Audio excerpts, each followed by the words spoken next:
Hello everyone. आज के video में मैं बीपीएससी के प्रीवियस ईयर के क्वेश्चंस को डील करूंगी और जिस भी टॉपिक का मैं क्वेश्चन बताऊंगी कोशिश करूंगी कि उससे रिलेटेड और कितने क्वेश्चंस आ सकते हैं मैं उसे भी आपको बताने की कोशिश करूं। तो चलिए स्टार्ट करते हैं। तो 66वीं बीपीएससी के एग्ज़ाम्स के क्वेश्चन से हम शुरू करते हैं और मैं यहाँ पर बायोलॉजी के पोर्शन को कवर करूँगी। ठीक है, तो चलिए स्टार्ट करते हैं। हमारा जो पहला क्वेश्चन है वो है the vitamin which is effective in blood clotting, यानी कौन सा विटामिन ब्लड क्लॉटिंग में हेल्प करता है। तो पहले तो समझते हैं कि विटामिन किसे कहते हैं।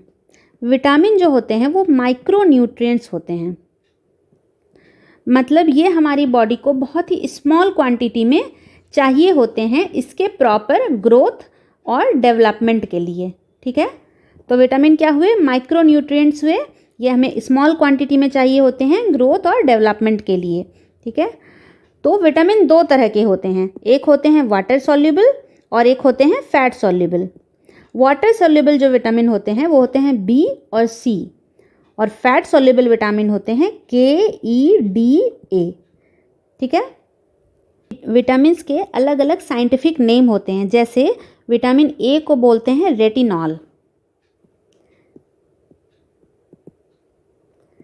वैसे ही विटामिन बी बहुत अलग अलग तरह के होते हैं, जैसे B1, B2, B3, B5, B6, B7, B9 और B12। ये अलग अलग के अलग अलग नाम होते हैं। B1 को जैसे थायमीन बोलते हैं और इसी की कमी से बेरी बेरी रोग होता है। ठीक है, बी से विटामिन बी और बी से बेरी बेरी, तो विटामिन B1 की कमी से बेरी बेरी रोग होता है। ये बहुत ही कॉमनली क्वेश्चन पूछा जाता है। विटामिन ए को क्या बोलते हैं, रेटिनॉल बोलते हैं, और इसकी कमी से क्या होता है, नाइट ब्लाइंडनेस होता है। विटामिन सी को बोलते हैं एस्कॉर्बिक एसिड, और इसकी कमी से स्कर्वी रोग होता है। ठीक है, वैसे ही विटामिन के को बोलते हैं फाइलोक्विनोन, और यही हेल्प करता है ब्लड के क्लॉटिंग में। तो हमारा क्वेश्चन भी वही है, the vitamin which is effective in blood clotting. तो हमारे फर्स्ट क्वेश्चन का आंसर होगा विटामिन के। ठीक है, हमारा दूसरा क्वेश्चन है the female sex hormone is, मतलब इनमें से क्या फीमेल सेक्स हार्मोन है। तो पहले समझते हैं कि हार्मोन किसे कहते हैं। हार्मोन जो होते हैं ना, ये ऑर्गेनिक सब्सटेंस होते हैं जो प्लांट या फिर एनिमल के द्वारा सिक्रीट होते हैं, और ये हमारे बॉडी के फिजियोलॉजिकल एक्टिविटीज़ को मेंटेन करने में हेल्प करते हैं। ये हार्मोन्स ही मेल और फीमेल के कैरेक्टरिस्टिक को डिफाइन करते हैं। ठीक, तो एस्ट्रोजन जो है ना, ये फीमेल सेक्स हार्मोन है, एंड्रोजन मेल सेक्स हार्मोन है। इंसुलिन ये कार्बोहाइड्रेट लेवल को मेंटेन करता है हमारी बॉडी में। ठीक है, और ऑक्सीटोसिन मेल और फीमेल दोनों में पाए जाते हैं।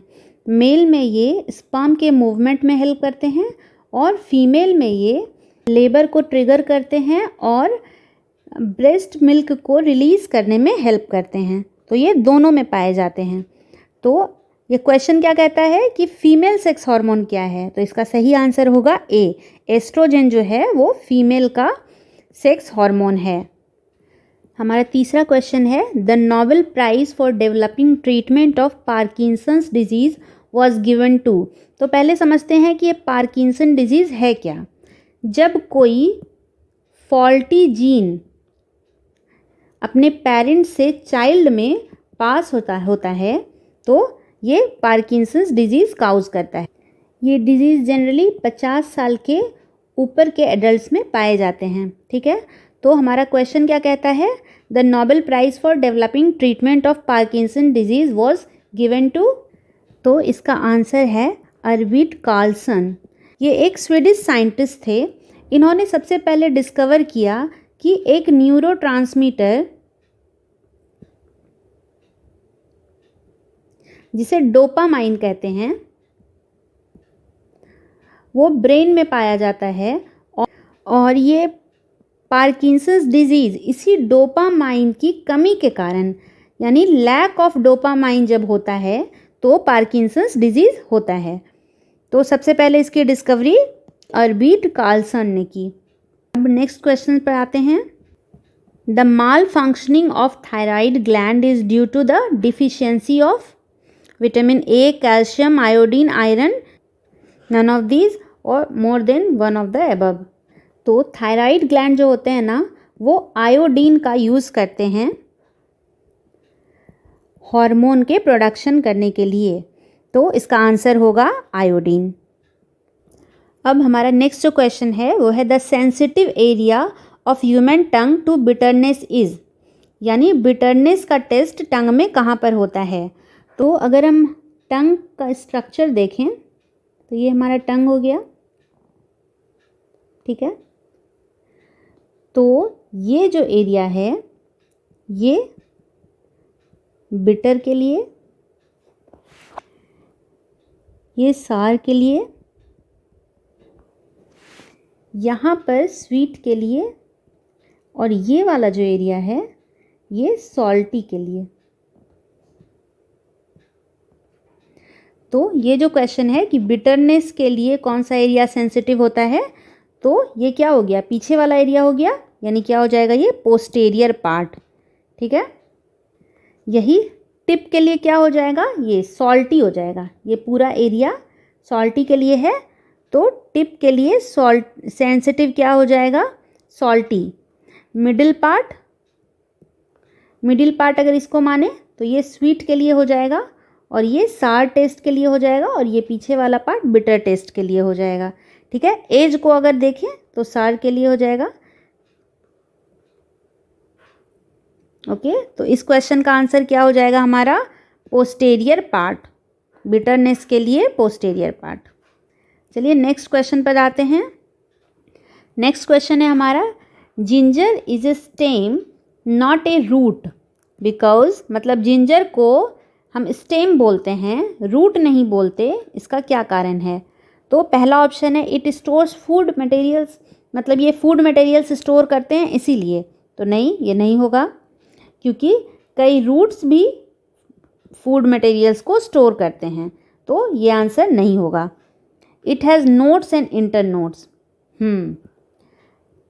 जो भी स्टेम होता है ना, जो भी तना होता है, इसका मुख्य कैरेक्टरिस्टिक में यही आता है कि इसमें नोड और इंटरनोड पाए जाते हैं। जैसे आप गन्ने के एग्जाम्पल को लें तो गन्ना कैसा होता है, तो ये गन्ना हो गया, वो क्या है, स्टेम का एग्जाम्पल है, तना है, इसमें ये नोड्स होते हैं और ये वाले इंटरनोड्स होते हैं। तो स्टेम का ये सबसे मुख्य कैरेक्टर है कि इसमें नोड्स और इंटरनोड्स पाए जाएंगे, तो ये हमारा आंसर होगा। अब देखते हैं कि नेक्स्ट ऑप्शन और क्या क्या है। It grows horizontally, lakhs chlorophyll. Stem में तो क्लोरोफिल प्रेजेंट होता है, बहुत सारे स्टेम्स ऐसे होते हैं जिसमें क्लोरोफिल प्रेजेंट होता है, तो ये भी नहीं होगा, ये भी नहीं, ये भी नहीं और ये भी नहीं। तो हमारा आंसर क्या हो जाएगा, बी। नेक्स्ट क्वेश्चन है the sweetest sugar among the following, मतलब सबसे स्वीटेस्ट शुगर क्या है। तो इसका आंसर मैं डायरेक्टली बताती हूँ, इसका आंसर होगा फ्रुक्टोज। सबसे स्वीटेस्ट शुगर हमारा फ्रुक्टोज है, ठीक है। नेक्स्ट क्वेश्चन जो है वह है among the following which is not a true fruit, मतलब इनमें से क्या ट्रू फ्रूट नहीं है, मतलब वास्तव का ये फल नहीं है। तो पहले समझते हैं कि ट्रू फ्रूट्स किसे बोलते हैं। जो भी फ्रूट्स ओवरी से डेवलप होते हैं उसे हम ट्रू फ्रूट्स बोलते हैं, यानी तो जो फ्रूट ओवरी से डेवलप नहीं होंगे उसे हम ट्रू फ्रूट्स नहीं बोलेंगे। तो ये ऑप्शन हमें दिए गए हैं, तो अब देखते हैं कि कौन से पार्ट से ये फ्रूट्स डेवलप होते हैं, तो हमें पता लग जाएगा कि ये ट्रू फ्रूट्स हैं या नहीं हैं। तो एप्पल जो है ना, ये जैसे ये फ्लावर है, ये एक फ्लावर है, तो ये फ्लैसी थैलमस जो होता है ना, यही एप्पल में कन्वर्ट होता है, यानी ये ओवरी से डेवलप नहीं होता है। ये यहाँ पर इसका ओवरी है, ये सब झड़ जाते हैं और ये फ्लैसी थैलेमस जो होता है ये फ्रूट में कन्वर्ट हो जाता है। तो एप्पल ट्रू फ्रूट नहीं है। ग्रेप भी ओवरी से डेवलप होता है, डेट भी ओवरी से डेवलप होता है और प्लम भी ओवरी से डेवलप होता है। तो इस क्वेश्चन का सही आंसर क्या होगा? ए, एप्पल। एप्पल जो है वो ट्रू फ्रूट का एग्जाम्पल नहीं है। तो नेक्स्ट क्वेश्चन है, clove A spice is obtained from which part of the plant. यानी क्लोव क्या हो गया, इसे हिंदी में हम इसे लौंग बोलते हैं। लौंग जो होता है वो प्लांट का कौन सा पार्ट होता है, क्वेश्चन में यही पूछा गया है। तो क्या ये फ्रूट होता है, स्टेम होता है, रूट होता है, फ्लावर बड होता है, या इनमें से कोई नहीं, या मोर than one of the above. लौंग का स्ट्रक्चर ऐसा कुछ होता है। ये कैसा दिखता है? ये एक फ्लावर बड है। इसका आंसर क्या हो जाएगा? D, clove is a spice obtained from flower bud. ठीक है, इसी के साथ हमने 66th BPSC का सारा क्वेश्चन कवर कर लिया। अब नेक्स्ट वीडियो में मैं 65th BPSC के सारे क्वेश्चन को कवर करवाऊंगी। आई होप आपको ये वीडियो अच्छा लगा। अगर आपको मेरे वीडियोज़ अच्छे लगते हैं तो please like, subscribe and share with your friends. ऐसे ही पढ़ते रहिए, सीखते रहिए and be your better self. Thank you.